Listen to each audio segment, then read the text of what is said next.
So Tom, one last question for you. What advice would you give to folks who want to get into the commercialization side of healthcare?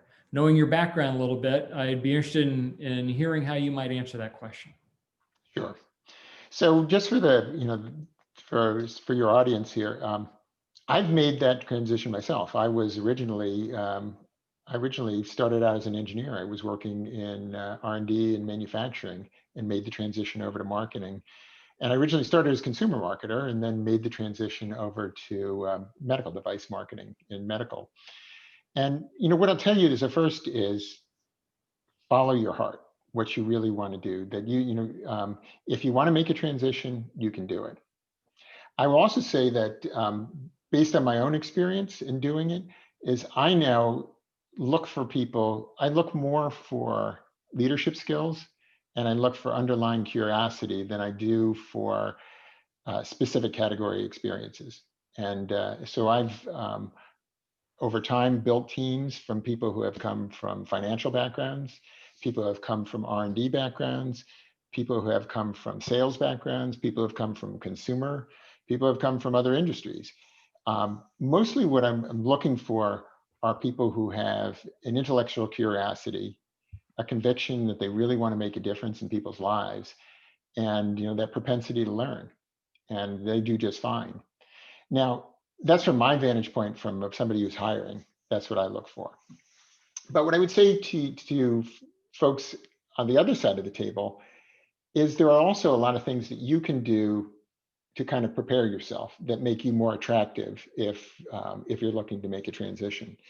And so those are doing things, we tend to call them stretch assignments or and so on. Every place has a different terminology for it, but it's trying to find some capacity that you might have to offer assistance to the team that's doing marketing and say, hey, look, my interest long-term is to move what I'm doing today into marketing. Is there any assistance I could? I've got a little bit of my time that I could free up. If I could give you 15% of my time, can I help you out with market segmentation? Can I help you out with doing some pricing analysis? Can I help you out with insights? Can I attend some of the market research? Can I help cover some of the interviews that you do when you go out and meet with surgeons? That's a terrific way, because one, it demonstrates interest, and at the same time, it gives you an opportunity to kind of build your skill set. And so I would look for any opportunity where you can do that.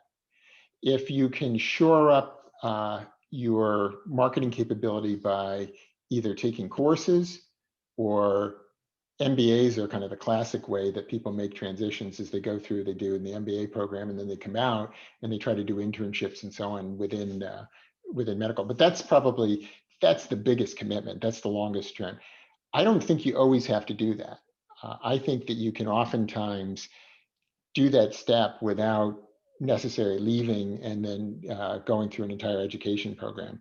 But I do think that the mindset that you should have is education. How do I build my knowledge of marketing? How do I demonstrate that I have that curiosity, that willingness to learn? And the best way to do it is to offer your help. Make it easy for somebody. I'm doing it for free. I'll help out your team. In general, at least where I've, at Johnson & Johnson, every team can always find use for, extra pair of hands, somebody who is interested in helping out. And often, and it's valuable for the teams too, because I find that the people who come from different backgrounds bring different insights. They look at things in a different way. Everybody's heard of the parable of the blind man and the elephant. And by looking at something from a different angle, you see different facets.